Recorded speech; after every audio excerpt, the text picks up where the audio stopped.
Une grande pièce dans l'hôtel particulier des Clérambard. La comtesse, son fils et sa mère sont assis, chacun devant un métier à tricoter, et travaillent. Un quatrième métier est inoccupé. Je n'en peux plus. Je suis éreinté, abruti. Octave, mon chéri, faites un effort. Je vous le demande dans votre intérêt. Non, vraiment, j'en peux plus. Votre père va rentrer. Il est dans un de ses mauvais jours. S'il vous surprend à flâner, il fera encore une colère. Ça, on peut en être sûr. Les colères, c'est ce que ton mari réussit le mieux. Si je n'étais pas le rejeton d'une aussi illustre famille, j'aurais pu, au lieu de mener une vie de paria dans cette demeure historique, devenir employé de commerce, manger à ma faim, aller au café, au cinéma, sortir. Oh, être commis de magasin, valet de chambre, être employé du gaz. Je viens de tuer un chat. Je l'ai mis à la cuisine. On le mangera demain à midi. Oh, encore du chat. Ce sera la 3e fois que vous nous en aurez fait manger cette semaine. Vous pourriez trouver autre chose pour soutenir votre personnel. Vous êtes bien difficile, ma belle-mère. Pourtant, monsieur de Léré, votre époux tant regretté, ne vous a pas habitué à une trop bonne chair. La preuve en est qu'il m'a fallu épouser votre fille sans dot. Eh oui, sans dot. Sans un sou, sans même un trousseau ou une paire de draps. Au moins n'avait-elle pas de dette. Qu'est-ce que vous dites? Qu'est-ce que vous avez l'air de sous-entendre? Allons parler! Hector, nous sommes pauvres, c'est entendu. Et pauvre n'est pas assez dire. Mais nous n'en sommes tout de même pas réduits à manger du chat. Vous êtes idiote, ma pauvre femme, comme toujours. Mais pourquoi ne pas manger du chat? En 1457, mon aïeul, Onufre de Clérambard, assiégé dans la place de Blémont, a mangé du rat et du hibou. Et croyez que s'il en avait eu à suffisance, il n'aurait jamais capitulé. Votre aïeul a été admirable. Mais je pense qu'il ne faisait pas son ordinaire de rat ni de hibou. S'il s'est résolu à en manger, c'est qu'il était assiégé. Et moi aussi, je suis assiégé. Le château de mes pères a été vendu à l'Ancan, toutes mes terres y ont passé. Et dans le vieil hôtel des comtes de Clérambard, où j'ai dû me replier avec les miens, je suis assiégé. Par les créanciers, les huissiers, les porteurs d'hypothèques. Je me défends pied à force de labeur, en espérant le miracle qui préserverait cette demeure de l'injure de tomber dans des mains étrangères. Si vous vendiez cette bicoque à courant d'air, où il n'y a plus de place qu'il en faut pour 50 personnes, nous pourrions enfin respirer. Bon, cette demeure est dans ma famille depuis plus de 400 ans. Est-ce que ça ne vous suffit pas? Il me semble que quand on possède une chose depuis 4 siècles, on doit en être fatigué. Mais du reste, si je la vendais, il ne me resterait pas, une fois les créanciers payés, de quoi nous faire vivre plus de 6 mois. 6 mois de vacances, ah, vendez-la sans tarder. 6 mois de repos, de vraie vie. Un silence! Ce n'est pas en rêvant qu'on travaille. Oh. Mon Dieu, il se trouve mal. Octave! Octave, mon chéri. Restez à vos places. Je vous dis de rester à vos places. Vous n'avez pas compris? Oh, quant à Octave, je fais le nécessaire. Ça va mieux? Allons, au travail. Oh, Hector, vous n'allez pas l'obliger à travailler maintenant. Laissez-le se reposer. Je sais mieux que vous comment on doit s'y prendre avec lui. Octave est une nature indolente. Il a besoin d'être secoué. Brute! C'est révoltant, vous êtes une brute. Un silence, nom de Dieu! Soyez un peu plus au travail. Allez, entrez! Pardonnez-moi, j'ai frappé en bas et ne trouvant personne, je me suis permis de monter jusqu'ici. Vous avez bien fait, monsieur le curé. Madame la comtesse, madame, monsieur le comte. Mais bonjour, vous restez longtemps? Je m'excuse. Non, restez si vous voulez, mais n'empêchez pas les gens de travailler. Nous ne sommes pas ici pour entendre des exhortations ni des orémus. Si peu qu'il nous soit payé, notre temps est précieux. Asseyez-vous, monsieur le curé. Merci. Encore une fois, je vous demande pardon. Je vous en prie, monsieur le curé. C'est très aimable à vous de passer nous voir. En tant que prêtre de la paroisse, je pensais depuis longtemps à vous faire cette visite. Comment se porte le jeune vicomte? Très mal. C'est-à-dire qu'il est un peu fatigué. Octave, monsieur le curé demande de vos nouvelles. Monsieur le curé... Je vois que vous êtes toujours très occupé. Vous connaissez notre situation. Elle ne s'est pas améliorée. Souvent, Dieu se plaît à éprouver celle de ses créatures qu'il a particulièrement distinguées. Il est vraiment trop beau pour... Ah, ce chien! Tiens, je vais voir. Peut-être le terme de vos épreuves est-il plus proche que vous ne pensez. Justement, je suis venu vous entretenir d'un projet.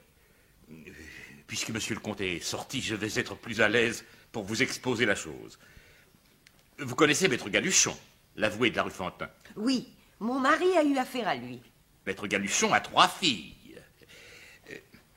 Il s'agirait de l'aînée. Comment? De l'aîné? Monsieur le curé veut dire que l'avoué souhaiterait marier sa fille aînée à Octave. Oh, les Galuchons sont très riches. Excellents catholiques aussi. Enfin, moralité irréprochable. Il reste évidemment qu'ils sont d'origine modeste. Le grand-père était maquignon. Reste aussi que la jeune fille en question, bien qu'elle ne soit pas vraiment laide, est assez loin d'être jolie. Et pour la consoler de sa disgrâce, les parents veulent en faire une vicomtesse. Ah, c'est une jeune fille très bien élevée. Grosse dot. Et des espérances du côté de son oncle le quincaillier. En outre, Maître Galuchon laisse entendre qu'il aiderait monsieur le comte à libérer l'hôtel de Clérambard de toute hypothèque. Louise, il faut accepter. Accepter? Mais vous n'y pensez pas, maman. Alors le sang, la race, la naissance ne seraient qu'une marchandise. J'aurais usé mes forces à des tâches écœurantes pour nous maintenir dans ces murs où s'inscrivent le nom et l'histoire des Clérambard, et j'accepterais qu'un avoué achète tout le nom et les murs avec une poignée de billets. Non. Oh, Louise, pense à ton fils. Pense que tu tiens dans ta main les clés de sa prison. Rends-lui la liberté.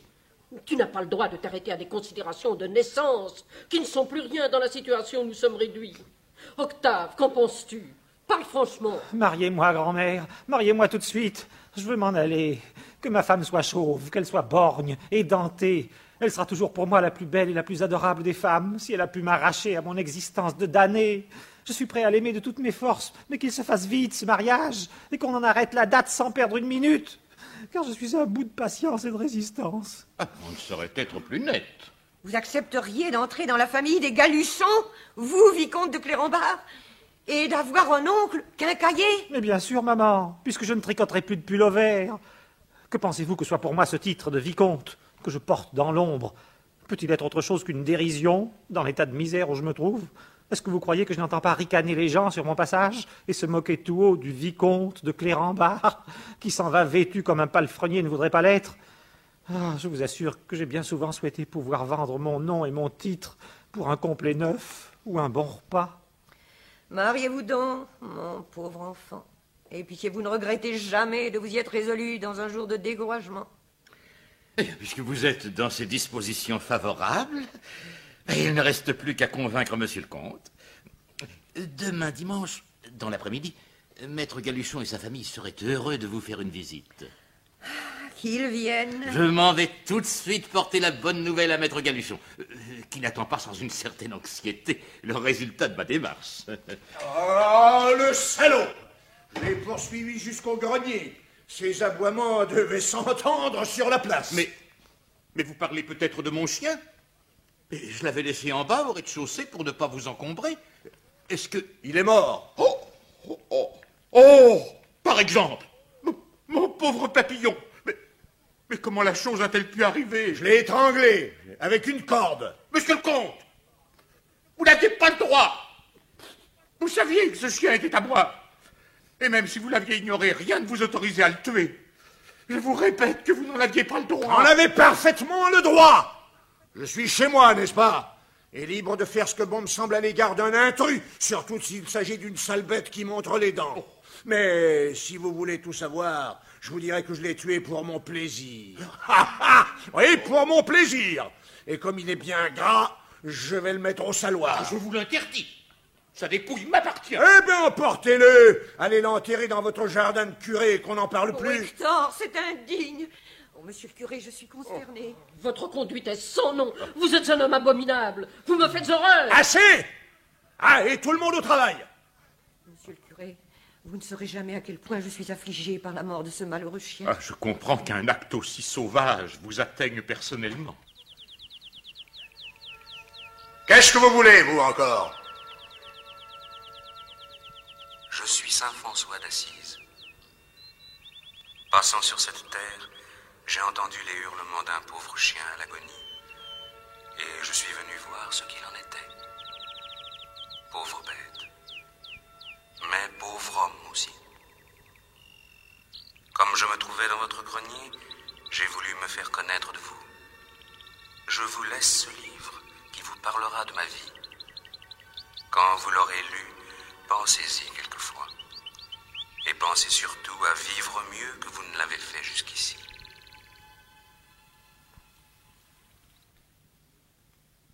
Qu'est-ce que ça signifie? Vous avez vu ce moine? Non. Quel moine? Un moine, vêtu d'un manteau. Louise, vous l'avez bien vu? Non, il passait sur la place. Mais non, non, il était... Non, mais vraiment, vous n'avez pas vu un moine? Vous avez rêvé. Ben non, non, je l'ai bien vu. Je suis sûr de l'avoir vu. Allons, allons, il est temps que je me retire. Je vous souhaite le bonsoir. Bonsoir, monsieur le curé. Octave, reconduisez monsieur le curé. Oh, je tiens à vous dire combien je suis navré, monsieur le curé. Je n'aurais pas été plus bouleversé s'il s'était agi de mon propre chien. Ah, j'ai perdu là un bon compagnon. Et qui m'aimait bien. Croyez bien que moi aussi je suis désolé. Papillon! Il est vivant! C'est lui! C'est mon chien! Ah, monsieur le comte, vous avez voulu me faire peur. Moi? Ah, je suis heureux. Mais oui, ma bonne bête. Mais oui, c'est ton maître. Alors. Oui. Ah, t'es content, hein? Là. Je ne te quitterai plus. Oh, quel soulagement. J'ai cru mourir de confusion. Vraiment, gendre, vous avez des plaisanteries d'un goût détestable. Vous paraissez abattu tout d'un coup. Vous avez les yeux fiévreux et je vous trouve mauvaise mine. Seriez-vous malade? Malade? Non. Non, je suis plutôt... Fatigué, n'est-ce pas? Vous voyez, ce n'est pas impunément qu'on travaille comme vous le faites. Nous travaillons comme des mercenaires pour nous maintenir dans ces murs. Et il est clair que nous n'arriverons à rien si nous ne sommes pas aidés. Le curé venait justement de la part de maître Galuchon en vue d'un mariage entre Octave et l'aîné de ses filles. Oui, mais ce moine, vous l'avez bien vu? Il avait un livre à la main. Quel moine? Je n'ai pas vu de moine. Pourquoi me parlez-vous toujours de ce moine? Un moine vêtu d'un grand manteau. Où aurais-je pu voir un moine? Enfin, ce livre n'est pas venu ici tout seul. Ah, vous le voyez, ce livre, au moins? Bien sûr. Tiens, vous achetez des livres maintenant? Ah, moi, quelle supposition! Pensez bien que je ne gâche pas de l'argent à acheter des livres. Du reste, je n'en ai jamais acheté. Oui, c'est justement ce que je vous dis. Ce livre n'est pas venu ici tout seul. Et le chien? Le chien du curé! Louise vous parle de l'établissement de votre fils. Vous n'allez pas revenir sur cette mauvaise plaisanterie, qui n'a d'ailleurs amusé personne. La fille est laide. Elle est née Galuchon, et sa mère s'appelait Cudneau. Cette demoiselle qu'on veut marier à Octave est la petite fille d'un maquignon et d'un épicier. Oh, je sais bien, Hector. Il y a de quoi être accablé, je comprends votre surprise. Mais nous ne sommes pas dans une situation à nous montrer difficile. La dot sera très importante, et l'avoué libérerait l'hôtel de Clérambart de toute hypothèque. Pourquoi ne pas accepter? Oui, pourquoi pas? Vous pensez bien, Hector, que ce n'est pas sans un grand déchirement que je me suis résolu à envisager pour Octave la possibilité de prendre femme dans un pareil milieu. Vous m'écoutez? Quoi? Mais où êtes-vous? Je vous disais... Entrez. Bonjour, monsieur, dame. Répondez pas tous à la fois. Je répète, bonjour, messieurs, dames. Madame, à qui ai-je l'honneur? L'honneur. On m'appelle la langouste parce que j'ai des taches de rousseur sur le ventre. Mon nom, c'est Léonie Vincent, mais le commissaire de police lui dit la fille Vincent. Nuance. Vous saisissez, madame de Tralala? Hier soir encore, hein, monsieur le commissaire, il me l'a chanté la chanson des vaches. Une salope, il m'a dit, voilà ce que vous êtes, la honte de la ville. Qu'est-ce qui vous amène? Je lui ai acheté un pullover. On m'a dit que vous aviez un petit modèle, tout ce qu'il y a de gentil et pas cher du tout. Et qui vous a dit que j'en fabriquais? Une personne de vos relations qui me veut du bien. Discrétion, n'est-ce pas? Je serais vraiment surprise que nous eussions des relations communes. Quand vous aurez mon expérience du mal, chère madame, vous ne direz plus ça. Alors choisissez. Allez, faites vite. Celui-là, là, il me plairait. Ah oui? Oui, c'est bien la forme que je cherchais. Ah, ça vous fait le pectoral coquin. Et le rouge, c'est la couleur de la langouste. Il a l'air d'aller. Oh, si je me retenais pas, je le mettrais tout de suite. C'est combien? 60 francs. Oh, du don! 60 francs, rien que ça? Vous me direz, j'ai l'air distingué, ça je veux bien, mais chez moi c'est tout en surface. Faudrait quand même pas me prendre pour une femme du monde. Oh, il est trop cher, alors en voilà un à 40. Il est trop moche. Allez voir ailleurs. Vous verrez ce que vous aurez pour le prix. Non, je sais bien. C'est pas facile. Trop petit, trop cher, trop moche. Pour les purées, il y a toujours quelque chose en trop et c'est jamais dans la poche. Si le commerce était mieux fait, eh ben c'est le client qui devrait faire son prix. Joli raisonnement. Bon, eh bien, faites votre prix. Non, c'est vrai. Oh, vous, alors vous me plaisez, je vous le dis. Ah, ça fait du bien de penser qu'en France, il y a encore du monde qui sait vivre. Les manières à gland, je peux vous en parler, ça devient rare. Hector, vous n'allez tout de même pas permettre à n'importe qui d'emporter notre travail pour une somme dérisoire. Faites votre prix. C'est stupide. Bon, 35 francs, ça irait? Non, quand même pas, C'est pas assez. Qu'est-ce que vous diriez de 40 francs? Tenez, je vais jusqu'à 42. Plus je pourrais pas. Oh, merci, dites. Voilà 40.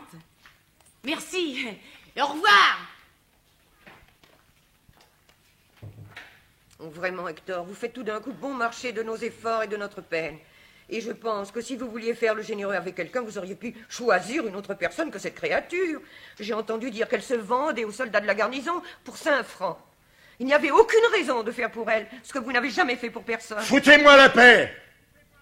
Allez aider votre mère. Et ce soir, vous vous reposerez. Nous ne travaillerons pas après le dîner.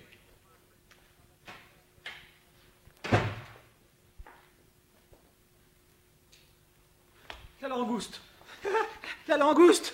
C'était la langouste. Là, sur le seuil. Elle m'a parlé. Tout près de moi. Elle me regardait. C'était la langouste. Allons, allons, calmez-vous. Me calmer? Mais comment voulez-vous que je sois calme? Ah, si vous saviez. Ah, eh bien. Il y a 10 ans que je pense à cette fille, que je rêve d'aller chez elle, d'être à elle. J'étais encore un enfant. J'avais 13 ans, 12 ans. Je la rencontrais. Je connaissais sa maison dans la ruelle aux brebis. Je passais, je repassais, je respirais l'odeur de son couloir. Le soir, je n'arrivais pas à m'endormir. J'avais la fièvre. J'imaginais. Alors, le diable sait ce que j'imaginais. Oh, et maintenant? Rien n'est changé, sauf que je suis plus impatient, plus timide aussi, plus honteux. Elle a beau avoir 10 ans de plus, j'y pense plus que jamais. J'imagine toujours, j'imagine à n'en plus finir. Tenez, hier encore, je suis passé par la ruelle aux brebis, et devant chez elle, à l'entrée de son couloir, je me suis arrêté une fois de plus. J'avais les dents serrées, les jambes molles, j'étais glacé. Alors, je suis stupide. Je ne sais pas pourquoi je vous dis tout ça. Pour ce que ça peut vous faire. Vous avez bien fait, je suis votre père. Enfin, je vais épouser une des filles Galuchon, la plus laide. Mais c'est toujours ça. On travaille ce soir? Non. Ben, tant mieux. Tiens, un livre. Vie de saint François d'Assise, édition du Ciel. C'est vous qui lisez ça? Je vous préviens, pour vous qui n'aimez pas lire, voilà un livre qui n'a rien d'attirant. Pourquoi? François d'Assise, si j'ai bonne mémoire, était ce moine si débordant de charité qu'il aimait toutes les bêtes, même les plus sauvages, et s'en faisait aimer. Ah, vous êtes sûr? Ah, mais oui, j'en suis sûr. Vous paraissez déçu. Ah, évidemment, un récit de chasse ou un roman policier conviendrait mieux à votre humeur. Laissez-moi. Ouais, allez-vous-en!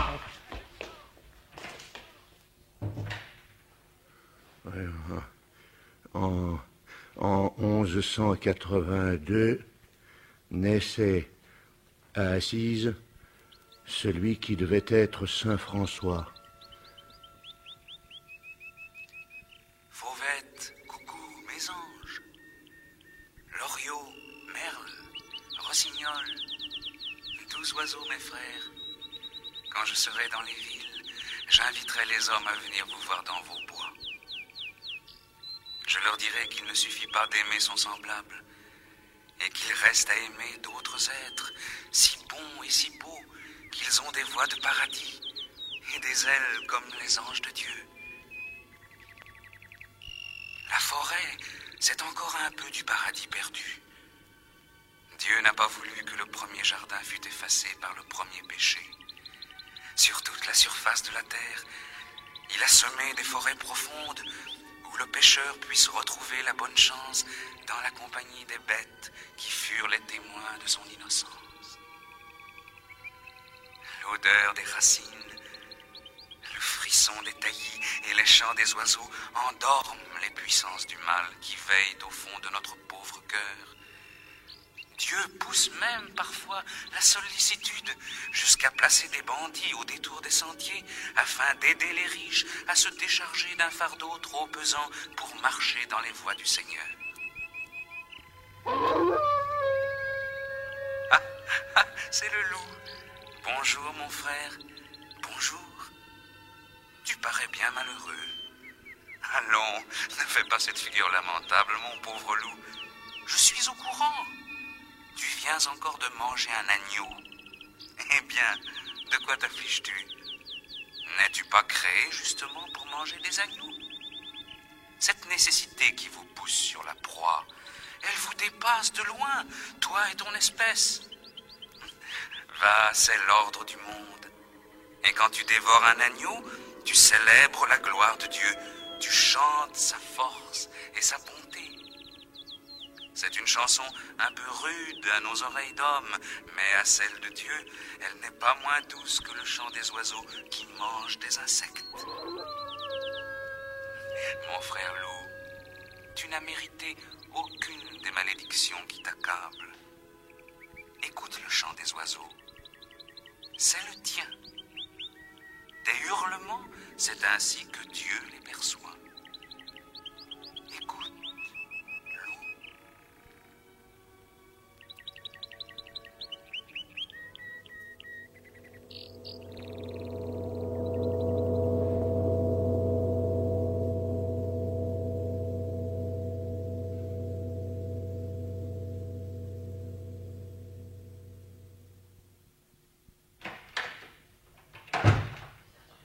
Oh, Hector, vous voilà enfin. J'étais si inquiète. Vous savez que vous êtes resté enfermé près de 24 heures. C'est possible. Je n'avais plus la notion du temps. Mais qu'est-ce que vous avez pu faire seul pendant toute une nuit et tout un jour? J'ai lu et j'ai pensé. Pensé? Mais à quoi? Comprendriez pas! Il vous manque d'être préparé à certaines évidences, mais rassurez-vous, je ne vous laisserai pas dans l'ignorance. Je ne laisserai personne ici dans l'ignorance. Et d'abord, vous lirez ce livre. Vie de Saint François d'Assise, édition du ciel. Ah oui, c'est le livre que vous vous proposiez de lire hier soir. Alors, vous l'avez lu? Il ne vous a pas trop ennuyé? Une vie de saint? Ah, j'imagine que c'est pas des plus folichons. Imbécile. Malheureux imbécile. J'ai bien peur que vous restiez pour la vie et pour l'éternité l'individu indécrottable que vous avez toujours été. Puissais-je me tromper? Puissiez-vous, dans le troupeau des pêcheurs, n'être pas un cancre obtus et paresseux, comme vous l'étiez au lycée? Soyez juste, Hector. En ces dernières années, Octave a beaucoup travaillé. Parce que j'étais là. J'ai longuement pensé à vous durant ces heures de solitude. J'ai pensé, entre autres choses, à votre salut. Je me suis demandé si je ne devais pas vous le faire faire un coup de pied au cul, ou s'il était possible, malgré les apparences, d'éveiller votre âme à la vérité par des moyens mieux accordés avec ma tendresse de père. Oh, c'est ce que nous verrons par la suite. En tout cas, vous allez me faire le plaisir de lire ce livre, aujourd'hui même. Je vous promets de le lire. Ah! Maman! Une araignée, là, sur le bahut. Oh, elle est énorme. Je vais la tuer. Oh, laissez cette petite bête tranquille. Oh, je vous promets bien qu'elle ne m'échappera pas. Laissez cette petite bête tranquille, vous dis-je. Mais qu'est-ce qui vous prend? Je ne vais pas la laisser courir sur le bahut tout de même. Une araignée. Eh bien oui, c'est une araignée. Et après? Est-ce que toutes les bêtes du bon Dieu n'ont pas le droit de vivre et de respirer? Je ne vois pas pourquoi vous écraseriez une araignée qui ne vous a rien fait. Araignée, ma sœur, sois la bienvenue chez nous. Hier encore, je n'étais qu'un pauvre ignorant, et j'aurais laissé ma femme t'écraser. Mais depuis, un peu de lumière du ciel est descendue dans mon cœur. Je sais maintenant ce qu'un homme doit de tendresse et de respect à toutes les créatures de Dieu. Non, tu n'es pas une bête répugnante. Ton corps a la forme d'un bel ovale. Tes longues pattes poilues sont finement dentelées. Tu es comme la fleur d'un fil de la Vierge. Est-ce vrai? Certainement. Désormais, tu seras la joie de la maison, et notre amitié en sera la douceur. Oh, l'horreur! La voilà qui court sur le mur. Va, petite sœur, va, tu es chez toi, libre d'aller et venir à ta volonté. Ici, tu n'as pas besoin de vivre caché. Ce serait pourtant prudent. Ta vie m'est aussi précieuse que celle de ma femme. Je vous remercie, Hector. Voilà un compliment agréable à entendre. Mais je voudrais bien savoir pourquoi vous témoignez tout d'un coup tant de sympathie aux araignées. Hier encore, vous avez tué un pauvre jeune chat qui ne demandait qu'à vivre. Et ce chien qu'il y a 8 jours, vous avez jeté à l'eau après l'avoir égorgé sous les yeux d'Octave. Que vous avait-il fait? Louise, j'attendais vos reproches qui ne sont que trop justifiés. Oui, j'ai tué des chats, j'ai tué des chiens, sans autre raison que celle d'assouvir d'infâmes instincts. Je ne crois pas qu'un jour je puisse l'oublier, mais je vous demande de m'en faire souvenir à chaque instant. Je n'ai jamais tué que de pauvres animaux, mais je ne doute guère que j'ai été capable de tuer des hommes, aussi bien, avec la même férocité que dis-je. J'en suis sûr, puisque j'y ai déjà pensé. Oh non, Hector, je ne vous crois pas. Je vous dis qu'il m'est arrivé d'y penser, et non pas une fois. Ah, si vous saviez, Louise, quel homme j'étais. Heureusement, j'ai trouvé hier mon chemin de Damas. Désormais, je m'appliquerai à être l'ami des animaux et à les défendre tous, quels qu'ils soient. Mon ami, vous tombez d'un excès dans l'eau. Les araignées comme les autres. Vous avez compris? Ne doit-on pas défendre d'abord les plus petits, les plus faibles? Vous savez que Maître Galuchon et sa femme viennent nous faire une visite avec leurs 3 filles. Il est bon que vous soyez là pour défendre les intérêts d'Octave. Est-ce que ce projet de mariage est déjà très avancé? Vous savez bien que non, le curé nous en a parlé hier pour la première fois. Tant mieux. Vous serez plus à l'aise pour faire comprendre aux Galuchons que ce mariage est impossible. Oh, vous n'en êtes plus partisan. Prenez garde, Hector, de ne pas décider à la légère. Pensez à notre situation. Et qu'est-ce qui vous a fait changer d'avis? J'ai décidé qu'Octave épouserait la langouste. La langouste? Oh, allons, c'est une plaisanterie. Votre père se moque de nous. Il ne s'agit pas d'une plaisanterie. Octave épousera la langouste. C'est vrai? Vous êtes sérieux? Voyons, Octave, épouser cette fille, cette créature. Quelle vulgarité! Il suffit de la voir, de l'entendre. Vous croyez peut-être supérieur à la langouste? Vous n'allez tout de même pas comparer la mère de votre fils à une prostituée. Parfaitement une prostituée. Une douloureuse et humble fille que ses malheurs rendent digne d'amour et de respect. Ce sera pour nous un honneur qu'elle consente à épouser ce grand dadais qui n'est sûrement pas digne de lui laver les pieds. Hector, c'est de votre fils que vous parlez. Mon fils est un cornichon, mais c'est aussi un tombereau d'impureté. Mon fils est un tas de fumier, comme moi d'ailleurs, comme sa mère. Vous dites des choses révoltantes. Dans son abjection, la langouste est plus proche de Dieu que toutes les filles d'avoué du canton. Quand elle trousse humblement son pauvre jupon troué en prenant les 100 sous d'un militaire, Dieu est là, tout près d'elle. Et il la regarde. Et il regarde son sacrifice avec bienveillance. Oh, Hector, vous êtes stupide et vous êtes obscène. Et vous, avec tout votre honneur et toute votre dignité, je vous vois comme un gros abcès gonflé d'impureté, un énorme abcès qui se cache sous des parchemins et des couronnes de comtesse, mais qui éclatera un jour. Et ce jour-là, jour de colère, il éclatera avec un gargouillement de pourriture lâchée, et les anges du ciel se boucheront le nez pour ne pas sentir votre puanteur. Mais taisez-vous, c'est abominable. Vous n'avez pas le droit de me parler ainsi. Octave, défendez-moi, défendez votre mère. Calmez-vous, papa, vous ne pensez pas ce que vous dites. Vous aussi, Octave, vous êtes un abcès. Mais vous aurez peut-être la chance d'avoir la plus humble des épouses et de partager sa honte au regard de Dieu.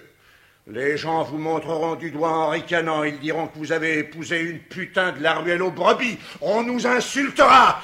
Et je compte bien qu'on nous insultera aussi. Vous avez l'air de vous en réjouir. Pour ma part, je me passerais bien d'être insulté. L'humilité est l'antichambre de toutes les perfections.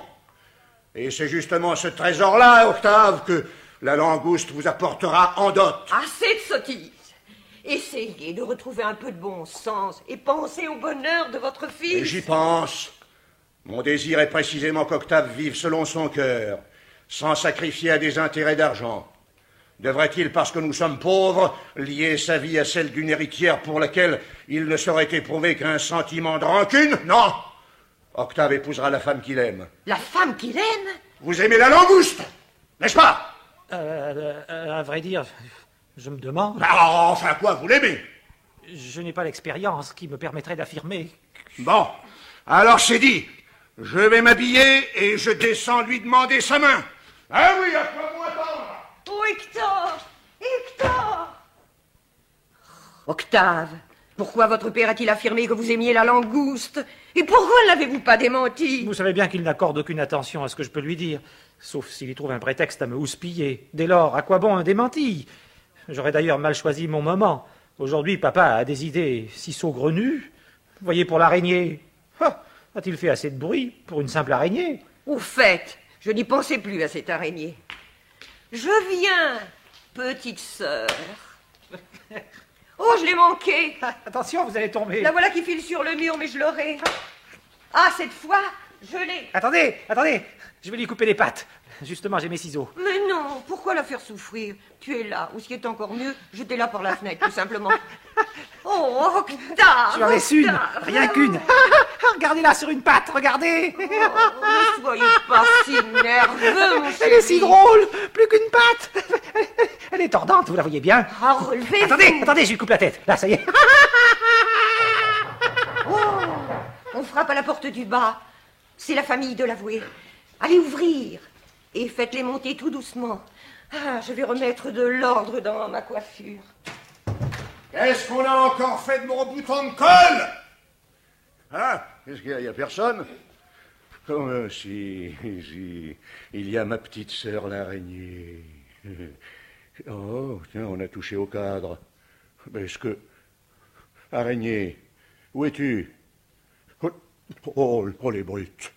Ils l'ont tué. Malgré tout ce que je leur ai dit. Mais ils lui ont coupé les pattes. Ah, assassin, tensionnaire, bon. Oh, ma pauvre sœur, tu étais trop petite. Ah, ils n'ont pas eu peur de ta faiblesse.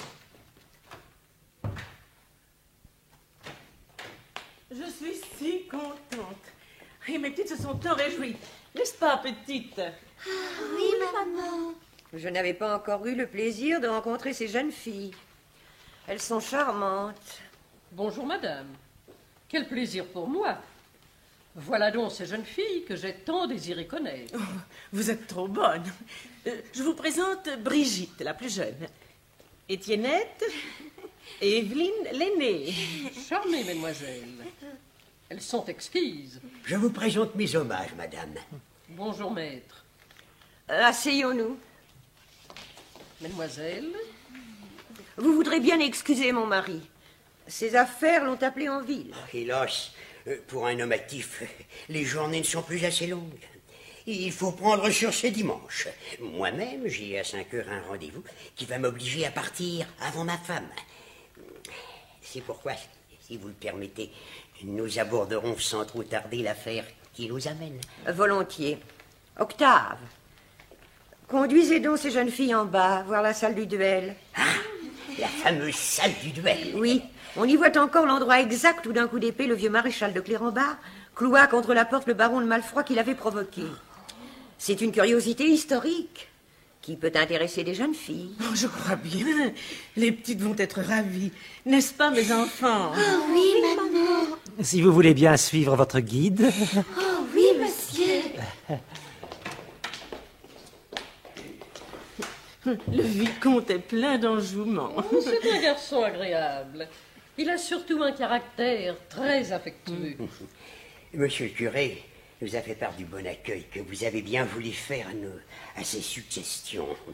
De notre côté, nous ne sommes pas moins heureux que vous.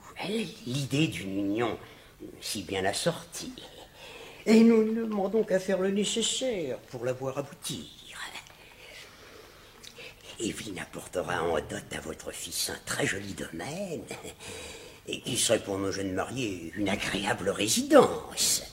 Notez qu'ils vivraient très bien tous les deux, fort convenablement, du revenu de cette propriété. En outre, une somme de 100 000 francs compléterait la dot. 100 000 francs. Maître, je regrette qu'hier soir, monsieur le curé ne nous ait pas précisé le chiffre de la dot. Vous auriez ainsi évité un dérangement et une discussion qui semble bien ne devoir pas aboutir. J'en suis fâchée, mais votre proposition est tout simplement dérisoire, pour ne pas dire désinvolte. Oh, madame, désinvolte. Vous ignorez peut-être que le nom de Clérambert appartient à l'histoire de France. Mais si j'ai été maladroit, ayez la bonté de me le pardonner. Je n'avais avancé ce premier chiffre de 100 000 francs que pour amorcer l'entretien. Voyons, quelles sont au juste vos prétentions? Je ne vois pas qu'à moins d'1 million, Octave puisse décemment faire de votre fille une vicomtesse de Clérambert. C'est aussi mon opinion. 1 million, grand Dieu! Mais savez-vous bien ce que c'est qu'1 million? Mais pas pensez-vous qu'il n'y a rien au monde qui vaille d'être payé aussi cher? Oh, ne nous décourageons pas si vite, Eugène. La comtesse n'aura pas dit son dernier mot. J'aurais souhaité passer sous silence certains aspects de la question.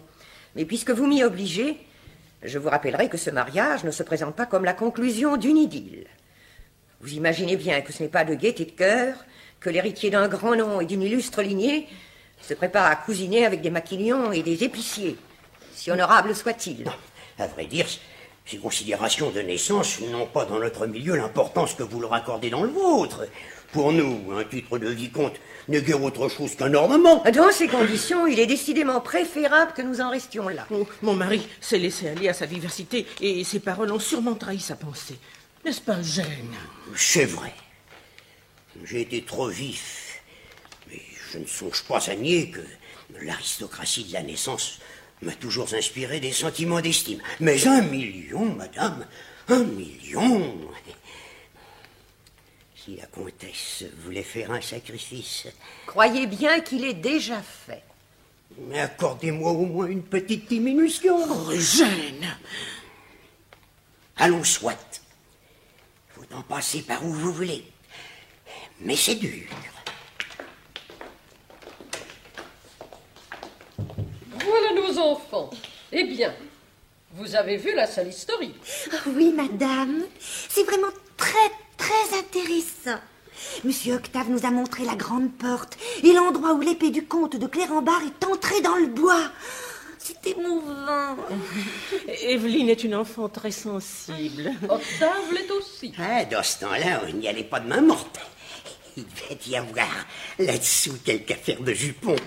Oh, voyons, Où est votre sœur l'araignée? Voyons, Hector, vous n'allez pas en ce moment? Où est votre sœur l'araignée? Je ne sais pas, moi. Elle doit être derrière le cadre. Vous avez perdu quelque chose? Non, ce n'est rien. Mais qu'est-ce qui se Non, passe? elle n'est pas derrière le cadre. Elle se sera tout bonnement échappée. Non! Elle ne s'est pas échappée. Et vous le savez bien tous les deux, puisque vous l'avez tuée. Lâchement, sauvagement, après lui avoir arraché les membres. Je vous en prie, Hector, à vous entendre, on croira que nous sommes vraiment des meurtriers. Oui, vous êtes des meurtriers et des tortionnaires. Mais que cette histoire est grotesque. Non, elle est ignoble, elle est révoltante. Mais j'entends qu'une pareille abomination ne se renouvelle pas dans ma maison. Et j'exige qu'avant 15 jours, il y ait au moins 3 toiles d'araignée dans chaque pièce. Assassiner une créature innocente qui venait chercher asile sous notre toit. Oh, 2 monstres! Voilà ce que vous êtes. Pourquoi accusez-vous aussi Octave? C'est moi qui ai tué l'araignée. Lui n'y est pour rien. C'est vrai? Oui, c'est vrai. Octave! En effet, je n'y suis pour rien. Ah, tant mieux, mon garçon. Vous m'ôtez un poids sur le cœur. L'idée que vous aviez pu assassiner cette petite bête me tourmentait beaucoup. Je vous trouvais tellement indigne d'épouser celle que vous aimez que j'avais presque renoncé à ce projet.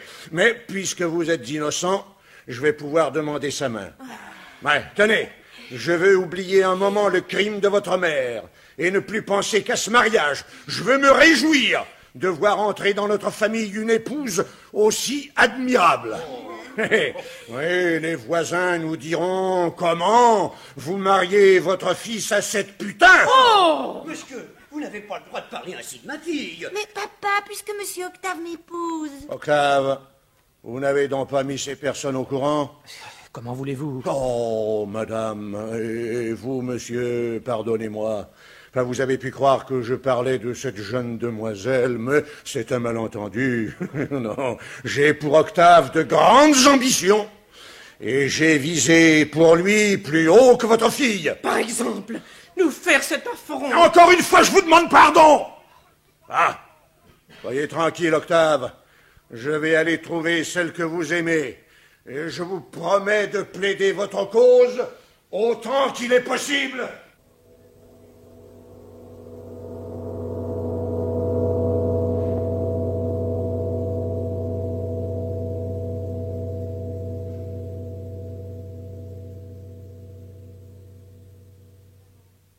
Chez la Langouste, une pièce au mur passé à la chaux, lit de fer étroit, 2 chaises, une cuvette de fer, un buffet bas en bois blanc. Ah, bonjour, mademoiselle. Oh, monsieur le comte! C'est gentil de venir me voir. Entrez. Je ne vous dérange pas? Je suis toute seule, ça tombe à pic. Tiens, assieds-toi, mon gros lapin. Ah, merci.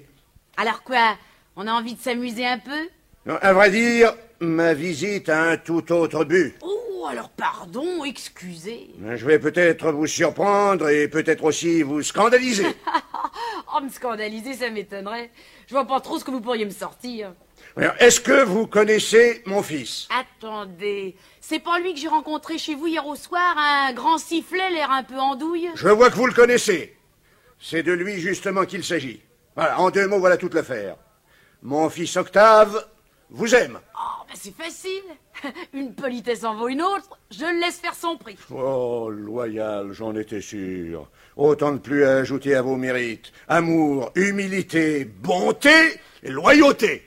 Mais je n'ai pas su me faire comprendre. Mon fils vous aime et désire vous épouser. J'aime pas qu'on se paie ma tête, hein. Vos boniments en mariage, ça pourrait bien faire du vinaigre. Octave vous aime depuis 10 ans, sans oser vous le dire. Depuis 10 ans. Oh, pauvre môme. Il aurait quand même pu mieux tomber. Mieux tomber, ma pauvre enfant. L'humilité est une grande vertu, mais qui ne doit pas nous dissimuler le visage de la vérité. Octave est une pauvre cervelle. Un garçon sans volonté et sans beaucoup de cœur non plus. Je ne vous crois pas. Votre fils n'est pas ce que vous dites. Hélas non, il est pire. N'importe comment, il vaut toujours mieux que moi. Mieux que vous. Assurément non, mais sa vraie chance, ce serait de devenir votre mari. Ah, vous me faites rire. Est-ce que je peux être une chance pour quelqu'un? Une chance que pour ma part j'envie à Octave. Vous lui apporterez l'humilité, l'amour des araignées, la vertu de vos souffrances. Vous déraillez. Ce que je peux apporter à Octave, je le sais mieux que personne. Vous êtes la femme qu'il faut à mon fils. Alors vous me trouvez bien? Je vous aime déjà comme ma fille. Vrai? Vous m'aimez un petit peu? Je vous aime pour toutes vos perfections. Moi aussi, je vous aime bien. Vous croyez pas que tous les deux, on est fait pour s'accorder? Je l'ai compris au premier moment. J'ai tellement besoin d'affection. Mais vous en aurez. Avec vous, on a envie d'être gentil. Soyez gentille. Mon gros loup. Mon Dieu! Mon Dieu, pardonnez-moi. La nuit avait envahi mon cœur. J'étais près de céder à la plus abominable des tentations. Au bord de l'abîme où j'allais entraîner une créature innocente, j'ai été retenu par ce message mélodieux du petit pauvre d'Assise, mais je n'avais pas mérité une grâce aussi particulière. Seigneur, comme je suis faible encore et complaisant aux entreprises du démon. Ma pauvre enfant, vous qui pensiez vous abandonner à l'amitié d'un père, méprisez-moi comme je mérite de l'être. Je ne suis qu'une bête lubrique, un cochon. Oui, un cochon. Mais vous n'avez pas vu que c'est moi qui vous ai cherché? Naturellement que j'aurais pas dû, mais je pensais pas non plus que vous étiez dans des idées de curé. Je me suis laissé aller aux habitudes du métier sans réfléchir plus loin. Léonie, vous m'êtes à présent plus cher que jamais. Mais n'essayez pas de me trouver des excuses, vous me fâcheriez.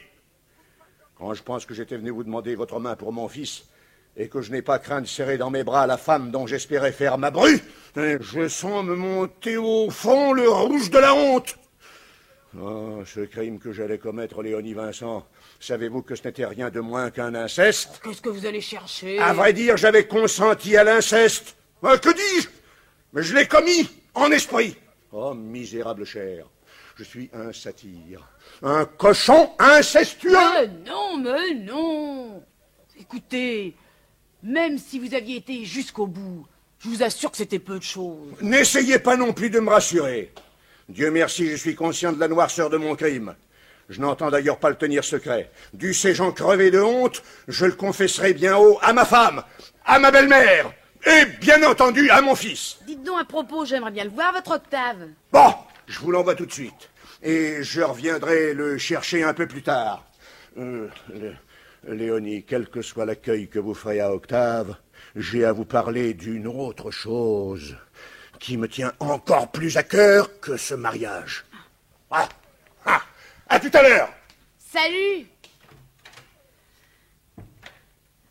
Pendant 20 ans, trimant à la fabrique, dans l'atelier aux vapeurs méphitiques, il a donné ses forces sans compter, et maintenant le courageux ouvrier. Entrez. Coucou. C'est votre petit Galuchon qui vient folâtrer. Oh, j'ai eu peur. Je viens de croiser une ombre dans l'escalier. Heureusement, il faisait noir. Un client? Ça me regarde. Oh, je vous trouve plus excitante que jamais. Vous avez un air. Qu'est-ce qui te prend? Tu viens jamais le dimanche? Mais je me suis échappé en prétextant un rendez-vous d'affaires. Depuis hier soir, je suis obsédé par le souvenir de notre dernière rencontre. Restez pattes! Hey! Vous n'avez sans doute pas réfléchi que si je laisse ici 45 francs par semaine, j'achète certains droits qui ne peuvent pas être mis en discussion. Je ne discute pas, je te dis de t'en aller. Et vous n'allez tout de même pas me laisser partir. Allons, dehors! Mais permettez que je n'admettrai pas. Pardonnez-moi, je ne croyais pas. Comment?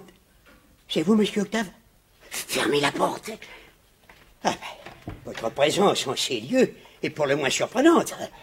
Maître, je suis confus. J'étais loin de penser. Bien sûr, vous ne pensiez pas me rencontrer ici. Mon cher vicomte, je me demande lequel de nous deux est le plus surpris de la rencontre. À la réflexion, je crois bien que c'est moi. Notez que je ne vous fais pas reproche et que pour ma part, j'ai la conscience tranquille. Je trouve chez cette fille un délassement, une détente, l'oubli passager, des fatigues et des soucis que je m'impose dans l'accomplissement de la tâche quotidienne. Où est le mal? Mais vous n'avez pas les mêmes raisons que moi de venir ici. Et je suis sûr que vous ne vous y sentez pas pleinement autorisé par votre conscience. Oh, ma conscience. Non, encore une fois, il n'est pas question de reproche. Je suis assez compréhensif pour admettre que ces sortes de jeux ne compromettent en rien votre sentiment loyal pour ma fille Evelyne. Non, mais ayez seulement la prudence de ne parler à personne de cette rencontre. Et nous finirons par l'oublier nous-mêmes. Vous venez souvent? C'est la première fois. Non. C'est trop drôle. Vraiment, vous n'avez pas de chance. Alors, jeune homme, je ne vous retiens plus. Excusez-moi, mais papa doit venir me retrouver ici. Quoi? Votre papa? C'est du propre. Maître, je dois vous dire la vérité.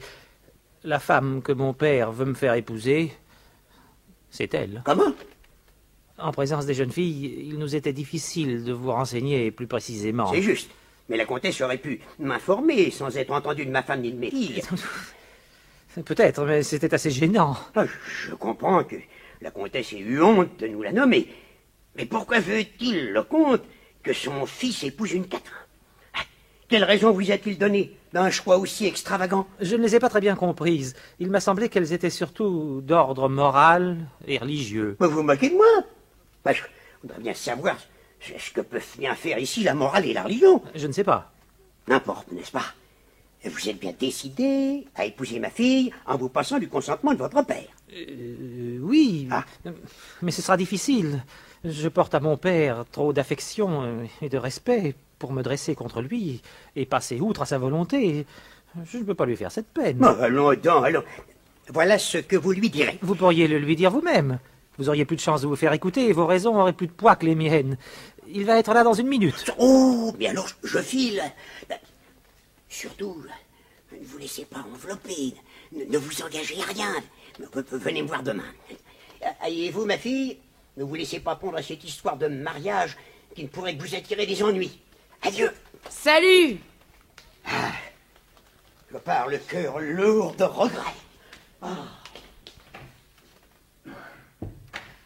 Qu'est-ce qu'il vient de me raconter que je pourrais m'attirer des ennuis?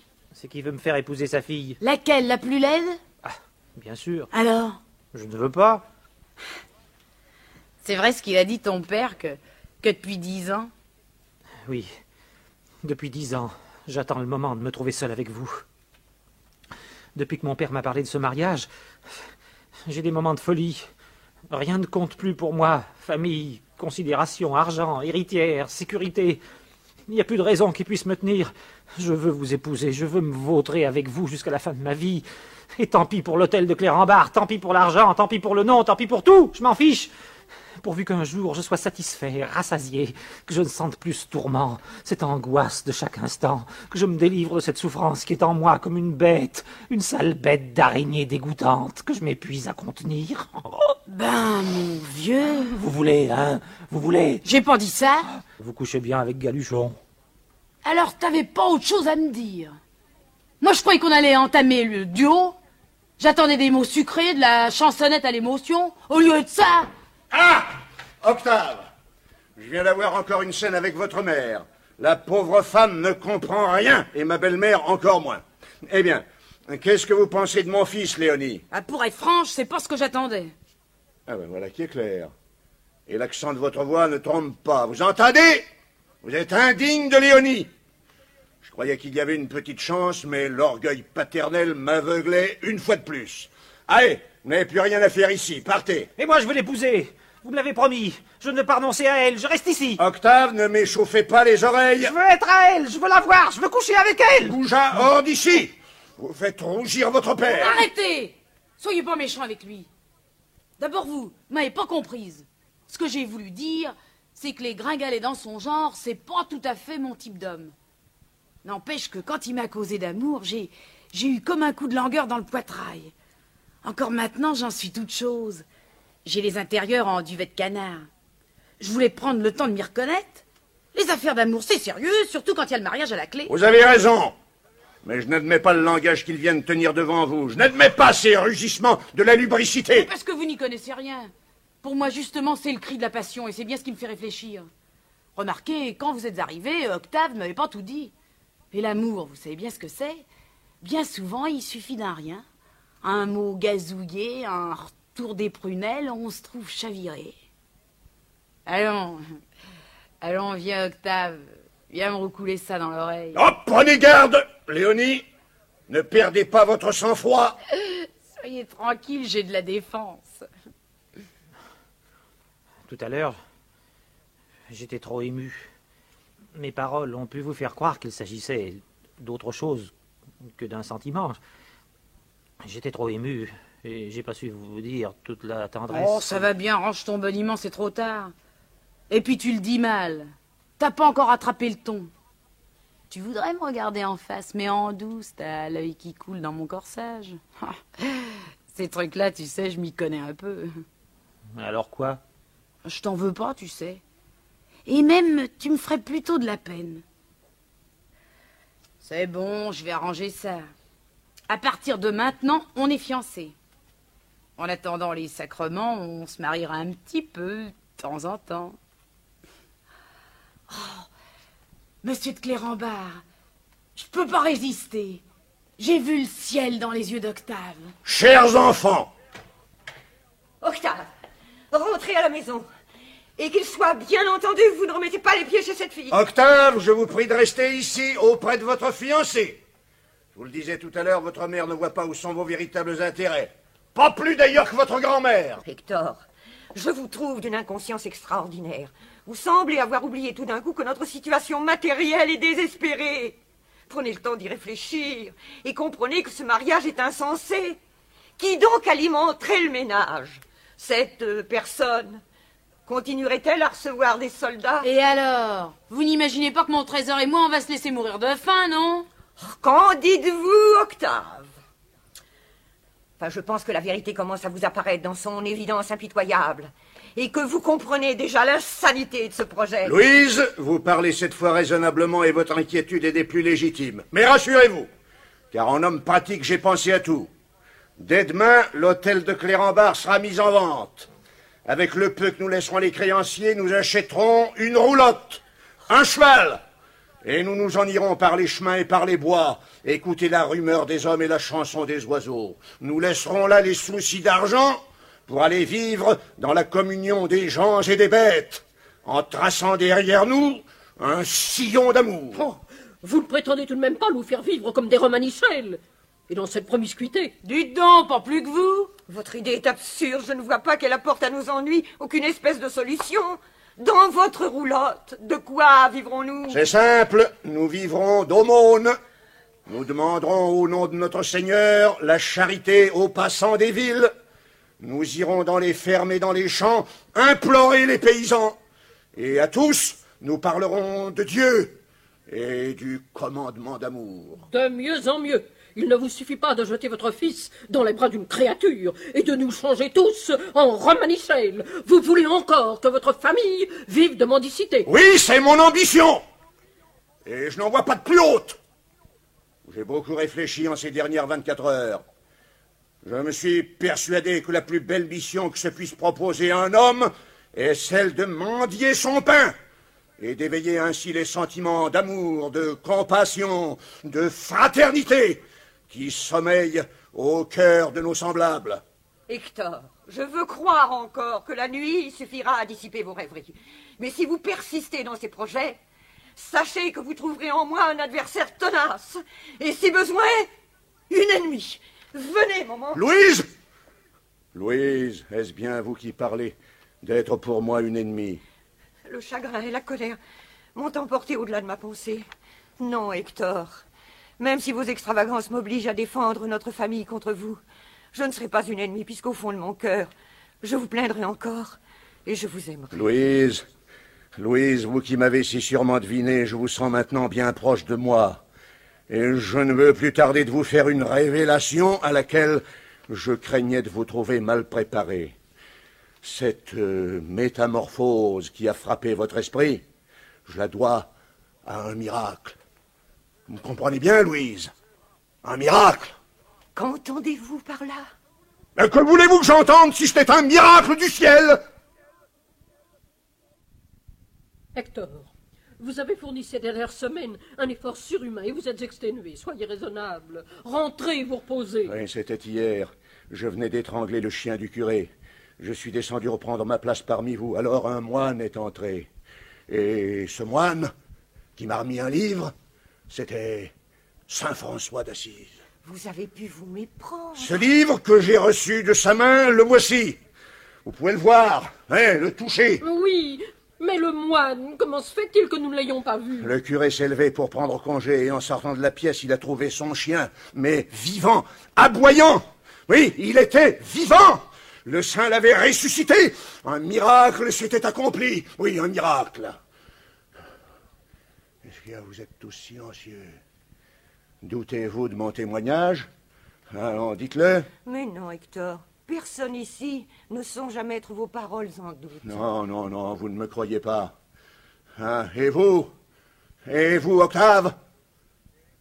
Vous savez bien, Hector, que nous croyons tout ce que vous dites. Bien sûr. Et vous non plus, Léonie? Vous ne me croyez pas? Je voudrais pas vous vexer, mais moi, votre histoire, je la trouve dure à avaler. Mais pourtant, le saint s'est manifesté tout à l'heure encore, ici même. Oui, c'est une chose qu'il me faut vous confesser. Alors que j'entretenais Léonie Vincent d'un mariage avec Octave, j'ai été assailli par tous les démons de la lubricité. Une chaleur d'enfer s'est répandue dans ma chair. Et j'ai pris cette pauvre enfant dans mes bras. Je l'ai serrée, pressée contre moi, avec une ardeur insensée. Et j'allais me jeter et l'entraîner dans la damnation de la fornication et de l'inceste.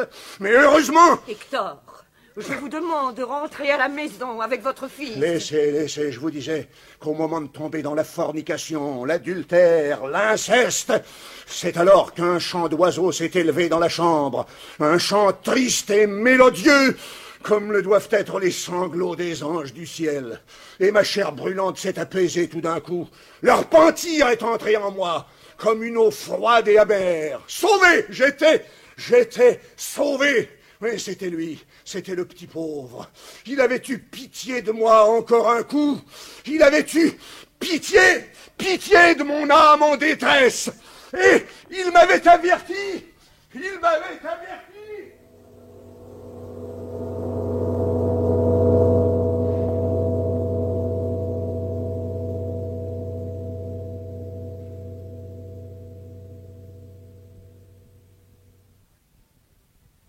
La cour de l'hôtel de Clérambard. Devant la porte, une roulotte. Qu'est-ce que c'est que ça? C'est notre roulotte. Comment la trouvez-vous? Si c'est un cadeau que vous faites à cette personne, vous avez bien choisi. Elle est pour Léonie et pour nous tous. Allez, venez voir l'intérieur. Non, Hector, ce n'est pas la peine. Elle est compartimentée en 2 chambres. En attendant que ces enfants-là soient mariés, vous dormirez avec Léonie dans la plus petite. Vous pouvez y compter. Léonie vous parlera de la vie de Saint François d'Assise, qu'elle connaît maintenant aussi bien que moi. Oh oui, ce qu'il était gentil, hein, et doux et pas fier. Un garçon en or, ce petit Saint-François. Vous l'aimez, le petit pauvre d'Assise? Et comment? Oh, j'aurais voulu le connaître. On se serait sûrement bien entendus tous les deux. Je l'aurais jamais lâché. Cher enfant. Vous pouvez dormir qu'avec moi, hein, il aurait manqué de rien, qu'il aurait été dorloté. Pour un homme en su comme celui-là, je me serais mise en 4. Au labeur et par tous les temps. Tu viens, chérie, c'est pour les pauvres. Lui, pendant ce temps-là, il se faisait du lard, c'était bien son tour.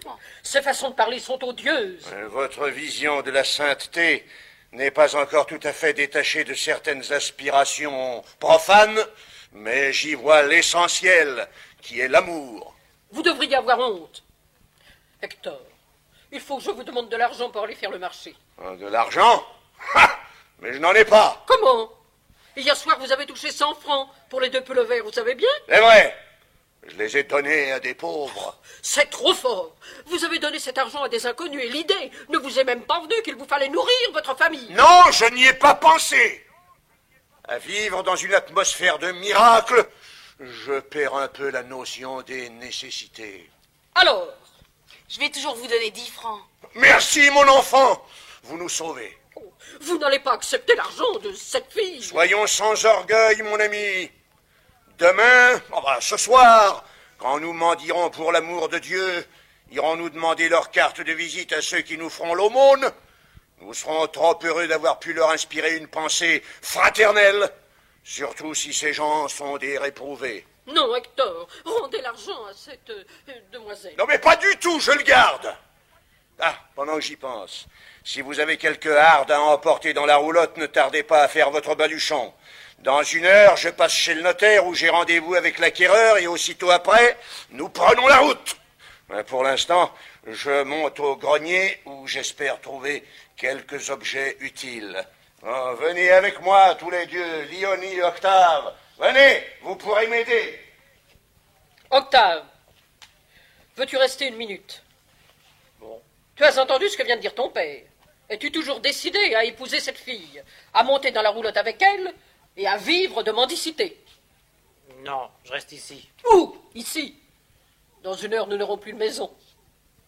Ou bien tu épouses Evelyne Galisson et il n'y a plus de problème, ou bien tu cherches une place d'employé de bureau ou d'employé de magasin à 200 francs par mois. Mais la trouveras-tu? En tout cas, il est temps de prendre une décision. Je vais voir, je vais réfléchir. Louise, tu as vu Maître Galuchon? Oui, naturellement. Il m'allait montrer qu'il fallait faire venir le médecin à Nice de toute urgence. Bon, c'est ce que nous pensions toutes les deux. Bien sûr, faire interner Hector, c'est couper court à ses extravagances. Et sauver ce qui peut encore être sauvé.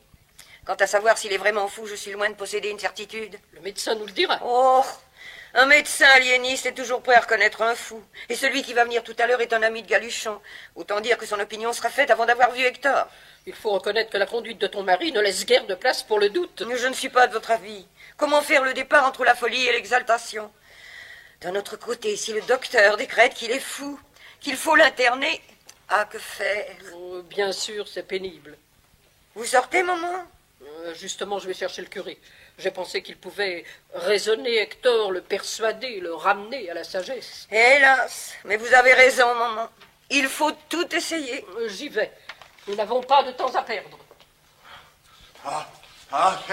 C'est vous, Louise. Vous avez l'air désemparé, auriez-vous un ennui? Non, rien, je n'ai rien, laissez-moi. Ne voulez-vous pas vous confier, me faire partager vos soucis? Je voudrais tant vous aider, Hector. Oh! Mais Hector, vous venez encore de tuer un chien. Quoi, non, c'est pas vrai. Pourquoi niez-vous? La queue de cette pauvre bête dépasse de votre paquet. Oh, ça, c'est le chien du curé. Non, justement, ce n'est pas le chien du curé. Oh, je perds l'esprit. Non, remettez-vous, mon pauvre Hector. Je viens de monter au grenier où je n'étais pas retourné depuis samedi et j'y ai trouvé le cadavre du chien que j'avais tué ce jour-là. Ah bon, mais alors? J'avais cru étrangler le chien du curé et c'était un autre chien qui lui ressemblait. Ou même qui ne lui ressemblait pas. En somme, contrairement à ce que vous pensiez, il n'y a pas eu de miracle. Non, il n'y a pas eu de miracle. Vous voilà satisfaite.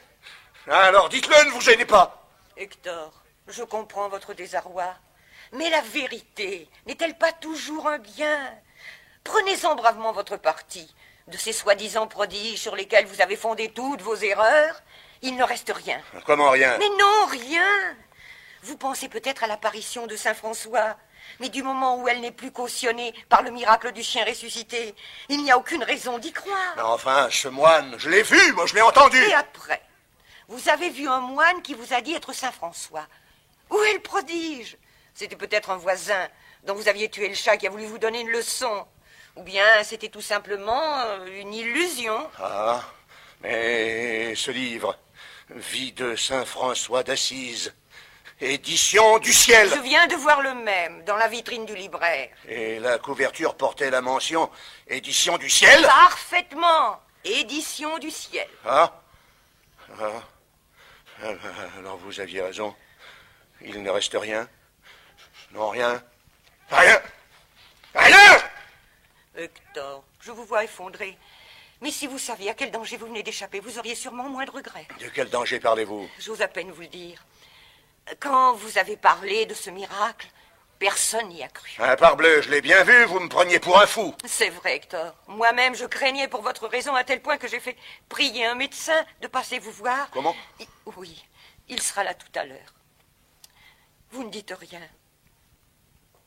M'en voulez-vous encore? Oh, allez-vous me dire que vous persistez dans cet absurde projet d'emmener votre famille dans une roulotte? Eh bien, oui, je persiste. Est-ce donc si surprenant? Ai-je besoin d'un miracle pour aimer mon prochain, pour le servir et pour l'aider à marcher dans les voies du Seigneur? Est-ce que la foi n'y suffit pas? Mais vous n'avez pas l'air de comprendre ce que c'est que la foi. Mais la foi, comment vous est-elle venue? Que voulez-vous que ça me fasse? J'ai la foi. Je ne veux rien savoir d'autre. Peu importe d'où elle me vient. Je crois en Dieu.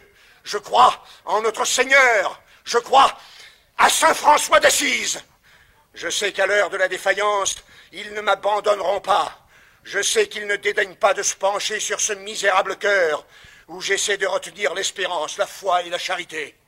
Et en trouvant ce chien au grenier, j'ai eu un moment d'égarement, j'ai douté. En vous écoutant parler, je me regardais glisser au plus noir de l'abîme, et tout à coup, je me suis senti soulevé, hissé vers la vérité et vers la lumière. À présent, je remercie Dieu qu'il n'y ait pas eu de miracle. Heureux ceux qui n'auront pas vu et qui auront cru. Le miracle, c'est qu'il n'y en ait pas eu. Et que ma foi s'en trouve affermie, exaltée. Oh, je voudrais être déjà parti. Tenez, je vais enterrer ce malheureux chien derrière la maison. Hector, Ne voulez-vous pas comprendre mon anxiété? Louise, ma chère femme, ma bien-aimée femme, je me suis trop souvent montré dur avec vous. Votre vie s'est écoulée dans la pauvreté, dans la peine, auprès d'un mari orgueilleux, borné et violent. Oh, cette vie de peine, de pauvreté, nous l'avons partagée. Je ne voudrais pas en avoir vécu d'autres. Ce que vous appelez orgueil et violence, c'était votre courage, votre volonté de surmonter la mauvaise chance. Mais maintenant, Hector, maintenant... Oh, vous avez beaucoup à me pardonner, Louise. Pourtant, je ne pense qu'à vous demander de nouveaux sacrifices. Et je vous aime tant que je n'en ai ni honte, ni regret. Au contraire.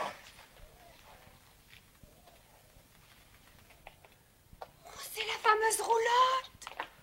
La comtesse en parlait tout à l'heure à papa. Le comte est vraiment piqué. Oh, je ne vois pas ce qui vous fait rire. Cette idée de partir en roulotte, je la trouve extrêmement poétique. L'espace, la solitude, la nature... Oh non, je t'en prie, on n'est pas en visite. Ici, tu n'as personne à épater. Je n'ai envie d'épater personne. Non? Alors tu t'entraînes. Oh, vous êtes deux pauvres idiotes. Bonjour. Agréable surprise. 2 jours sans vous voir. Je commençais à languir. Ah, vicomte, bonjour. Nous attendons papa qui s'est arrêté sur la place chez un client. Il vient faire une visite à vos parents. Oh, mes parents vont être charmés. Pour ma part, je le suis déjà. Vous vous intéressez à la roulotte? Bien sûr. Elle vous fait rire? Eh bien, riez, riez. Je disais justement à mes sœurs combien je trouve poétique l'idée de s'en aller ainsi dans une roulotte. Oui, moi je la trouve surtout saugrenue. Ça vous amuserait de voir l'intérieur? Oui, mon Dieu. Comme la roulotte est très encombrée pour l'instant, je vous la ferai visiter chacune à votre tour. Venez, Brigitte. Je trouve qu'il aurait pu te faire monter la première. Mais non. Nous ne sommes pas encore fiancés officiellement. Il agit avec beaucoup de tact en faisant monter d'abord l'une de vous deux. Tu crois qu'il va t'embrasser quand vous serez dans la roulotte? C'est possible. Comme je dois devenir sa femme, je le subirai. Tu veux dire que ça ne te fera pas plaisir? Oh, je n'éprouve aucune répulsion pour le vicomte. Mais j'en aime un autre. Oh, ça par exemple. Mais qui est-ce? Un inconnu qui n'a de visage que pour moi. Un être sublime qui vit dans mes rêves et dans mes pensées. À la fois archange et démon. Il est né de ma fièvre poétique. Tu fiches de moi, dis. Chut, voici papa. Bonjour. Mais où est Brigitte? Elle visite la roulotte avec le vicomte. Et pourquoi n'êtes-vous pas avec eux? Le vicomte a expliqué que la roulotte était trop encombrée et qu'il ne pouvait nous faire monter qu'une par une. Oh, ça. Un misérable criminel, fille perdue. Oh, elle n'a même pas pensé à son frère. Oh, chienne. Oh, je voudrais la voir assommée, pendue, étranglée. Mais sortira-tu? Idiote! Et vous, crapule! Vous aviez calculé votre affaire, n'est-ce pas? Vous êtes un faux-rien et un suborneur. Qu'est-ce qui se passe? Il se passe que votre fils vient de déshonorer ma fille, ma cadette, là, dans la roulotte. Et je peux même dire, sous mes yeux. Et vous n'avez rien fait pour l'en empêcher? Je suis arrivé trop tard. Oh, le déshonneur était consommé. Oh, je suis désespéré. Je ne survivrai pas à ma honte. Si encore c'était Evelyne. Mais il a choisi la plus jolie, naturellement. Octave, descendez de la roulotte et pressez-vous. Oh, ici, gredin, voyou, scélérat. Ainsi, vous avez osé lui faire cet affront, mais vous êtes donc possédé du démon. Je suis prêt à réparer. Oui, naturellement. Ah, c'est commode. Je ne pense pas qu'il y ait d'autre chose à faire. Moi non plus. Bien sûr. Ah, vous êtes content, hein, jeune homme? Mais n'attendez pas que la dot soit aussi importante que celle qu'aurait eue Evelyne. La dot? Mais nous ne voulons pas un sou. Octave et sa femme vivront avec nous dans la roulotte et n'auront que faire d'une dot. N'exagérons rien, Hector. Nous ne pouvons pas imposer à une enfant aussi jeune un genre d'existence dont elle souffrirait sûrement. Ce serait méconnaître l'importance des responsabilités d'Octave. Bien sûr qu'il ne peut pas être question de faire vivre ma fille dans une roulotte. Ah, pourtant, elle le mériterait bien. Vous voyez que dans votre grenier, il n'y a pas que des chiens crevés. Regardez tout ça. Oui, ma chère enfant, J'ai à vous apprendre une pénible nouvelle. À moi? Pendant que vous étiez au grenier, Octave a trahi votre amour et votre confiance. Et comme il a péché avec cette jeune fille, il doit l'épouser. Dites donc, mais il a péché aussi avec moi? Comment? Octave vous a manqué de respect? Bah, depuis 10 ans qu'il attendait, il avait des excuses. N'empêche, j'ai la priorité. C'est pas la même chose. Elle est si jeune. C'est une enfant. D'accord. Puisque c'est ça, tu me dois 100 sous. Et t'as de la chance que je t'aimais pas pour de vrai, parce que j'aime mieux te dire que ça se passerait pas comme ça, que je t'aurais déjà filé une leçon de maintien. Mais pour la langouste des tocards comme toi, c'est de la petite espèce. C'est du moins que rien du déchet. Quand même, hein, si j'ai un conseil à te donner, c'est de pas rester là devant moi, mais d'aller ailleurs te faire voir, et tout de suite. T'as compris, tocard? Oh, c'est bon, je veux pas faire d'histoire. Allons-nous-en. Venez, venez, jeune fille, nous avons à parler. Alors nous, on la visite pas, la roulotte? J'ai plus rien à faire ici. Comment? Mais vous avez tout à faire. Nous avons besoin de vous. Pensez que dans un quart d'heure, nous partons? Vous êtes gentil, mais j'ai plus de raison de partir avec vous. Mais Octave ne méritait pas d'avoir une femme telle que vous, n'y pensez non plus. Oh, si je pouvais. À vous, je peux bien le dire. Octave, je l'aimais. Vous me direz, je suis qu'une putain, vous n'aurez pas tort, mais je l'aimais quand même. Puis il y avait aussi l'idée du mariage qui me trottait par la tête. L'idée de faire une fin pendant qu'il était encore temps. Ce que je vous propose, Léonie, ce n'est pas une fin. C'est un commencement. Bien sûr, je dis pas. Remarquez que la Vierge, les anges, le bon Dieu, je serais plutôt pour. Mais j'y crois guère. Ayez confiance. Vous avez découvert le petit pauvre d'Assise. Vous découvrirez Dieu. Attendez, laissez tout ça. Oui, donnez-moi tout ça, je vais monter tout ça dans la roulotte. Allez, venez. Là. Monsieur le curé, Octave prétend que c'est en lisant la vie de saint François d'Assise que lui sont venues ces idées bizarres. Je suppose que le comte a été touché par la grâce. Évidemment, c'est ennuyeux. Oh, monsieur le curé. Non, je veux dire que s'il faut s'en féliciter pour lui-même, on doit admettre qu'il est en train d'en faire un mauvais usage pour les autres. La grâce ne dispose pas forcément à l'apostolat. Si vous pouviez le remettre dans le bon chemin. Oh, vous me proposez une tâche difficile. Ce n'est pas une position avantageuse que d'avoir à combattre les bons sentiments dans le cœur d'un homme. Enfin, je ferai de mon mieux. Ah, monsieur le comte. Bonjour, curé. Vous savez la nouvelle? Il se prépare un orage d'amour qui va crever sur le monde. Et on m'a fait part de vos projets. Je vous avoue qu'il m'inquiète. Faire vœu de pauvreté quand on a la charge d'une famille ne me semble pas un parti très sage. J'ose en effet vous rappeler que vous vous trouvez dans une situation matérielle des plus difficiles. Au contraire, elle est des plus faciles. Je suis déjà pauvre et je ne rêve qu'à être plus pauvre encore. J'ai hâte d'user mes vêtements, mes souliers, d'être affamé, grelottant. Oh, n'avoir rien à soi, être tout nu et crier sur les places, venez à Jésus, venez à Dieu, venez avec vos enfants, avec vos femmes, avec vos amants, avec vos bestiaux. N'oubliez ni vos canaris, ni vos pékinois. Allez tous à Jésus. Oui, votre zèle m'apparaît des plus respectables, mais prenez garde d'être présomptueux. Rien ne vous a préparé à la tâche que vous prétendez assumer. Vous pouvez vous tromper et entraîner les autres dans l'erreur. Même si je reste fidèle, humblement fidèle, à l'enseignement de l'Évangile. Malheureux, mais comment serez-vous si vous lui êtes fidèle? L'Évangile est une nourriture qui a besoin d'être accommodée comme toutes les nourritures. Et l'Église seule a compris la nécessité de protéger les fidèles contre les paroles du Christ. Elle seule sait les retenir sur la pente des interprétations dangereuses. Je n'ai pas l'intention de me priver des lumières de l'Église. Ah, tant mieux. Mais l'Église se méfie des francs-tireurs. Et à juste titre. D'autre part, en ce qui concerne les miracles. Ah, là, vous aviez raison. Et je m'étais trompé, il n'y a pas eu de miracle. Vous n'y croyez plus? Non, pas à celui-là. Mais je crois aux miracles passés et à venir, car il y en aura encore, j'en suis sûr. Il y en aura jusqu'à la fin des temps. Et je ne désespère pas qu'un jour Dieu me favorise d'un miracle. Ce n'est pas que j'en ai besoin pour assurer ma foi, je n'en suis plus là. Mais je voudrais pouvoir en témoigner à la face du monde.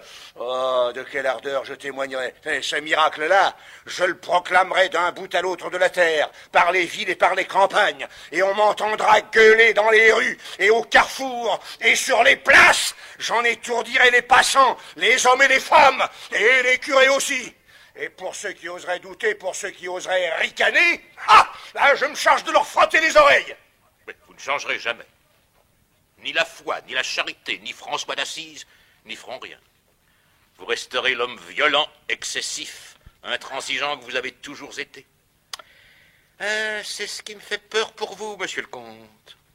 Qui sait si vous n'allez pas dans un mouvement de charité inconsidéré, vous enflammer pour des idées soi-disant généreuses et... disons le mot, révolutionnaire. Pourquoi pas?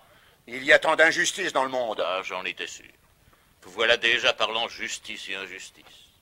Mais sachez-le, notre Seigneur lui-même ne fondait aucune espérance sur la justice de ce bas monde. Ce n'est que dans l'au-delà que la veuve et l'orphelin peuvent compter sur lui. Curé, vous êtes en train d'interpréter les évangiles. Louise, il est temps de nous préparer. Monsieur le comte, je crains bien qu'à votre insu, le démon de l'orgueil ne se dissimule déjà derrière vos bonnes intentions. Est-ce que Dieu, dans le cœur des hommes, ne réserve pas toujours la part du démon? Voilà le docteur. Bonjour, docteur. Bonjour, monsieur le comte. Comment vous portez-vous? Bonjour, docteur, je me porte bien. Je me porte même tout à fait bien. Je vous trouve pourtant en mauvaise mine, comme si vous étiez surmené. Je suis en effet surmené, plus encore que vous ne pensez. Je suppose que les soucis ne vous manquent pas. On m'a dit que vous pensiez à marier votre fils. C'est-à-dire qu'il avait eu la chance de découvrir une femme exceptionnelle, un trésor d'humilité qui couchait avec les soldats pour 100 sous. 100 sous. C'était bien la bru rêvée. En effet. Vous êtes de mon avis, docteur, j'en suis heureux. Et c'est aussi votre opinion que je suis un dément. Vous pensez qu'il faut qu'un homme soit hors de sens pour vouloir marier son fils à une prostituée, pour refuser la fortune et vouer sa famille à la mendicité? Eh bien, vous avez raison, docteur, je suis fou. Oui, je suis fou d'espérance. Je suis fou d'amour. Je me sens brûlé d'une tendresse insensée pour tout ce qui vit, pour tout ce qui souffre et qui frémit dans ce monde et dans l'autre. Il me semble que ma poitrine de brute n'est plus assez large pour contenir ce grand amour de Dieu et de ses créatures. D'avoir tant rêvé au petit pauvre d'Assise, la folie est entrée en moi. Je me suis donné à Jésus et je suis fou d'amour. Votre mari est très atteint. Mythomanie, perversion mentale, régression anormale de l'instinct de propriété, confusion des valeurs sociales, c'est très grave. Non, docteur, vous vous trompez. Vous ne comprenez rien au changement qui s'est opéré en lui dans ces derniers jours. Regardez! Regardez! Le petit pauvre d'Assise dans sa robe de sainteté! 2 anges se tiennent à ses côtés! À genoux! Tous! Mais qu'est-ce qui se passe? C'est une folie contagieuse. Mais je ne vois rien du tout. Et moi qui ai la vue basse, j'ai justement oublié mes lunettes. Au fait, tiens, c'est ce que je dirais à Monseigneur, que j'avais oublié mes lunettes. Excellente idée. Eh bien, je me demande ce qu'ils peuvent bien voir. Je vais tout de même m'approcher. Je ne vois toujours rien. Adorable vision, le plus doux des serviteurs de Dieu, le plus humble et le plus glorieux des pauvres, bénissant notre roulotte de mendiants. Oh, vous avez vu les anges? Ils ont attelé le cheval à la roulotte. Et le cheval, il a mangé dans la main du petit pauvre d'Assise. Et le saint lui a caressé l'encolure. À présent, tout est clair, tout est simple. Moi aussi, j'ai hâte d'être pauvre et de prêcher l'amour. Debout! Allons témoigner! Pressez-vous, voyons! Si les anges ont eux-mêmes attelé le cheval, c'est qu'il nous faut partir sans tarder. Allez! Yo! Au lieu! Yo!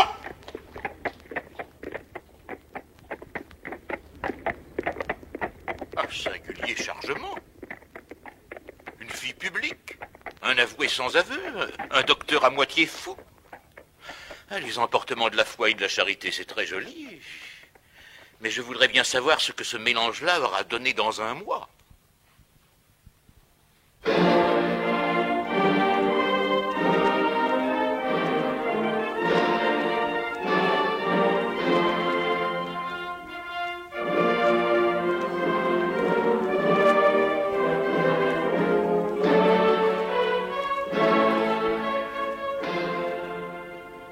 Le Théâtre populaire de juin 44 vient de vous présenter, dans une production de Maurice Bertrand, Clérambard, une pièce en 4 actes de Marcel Aimé.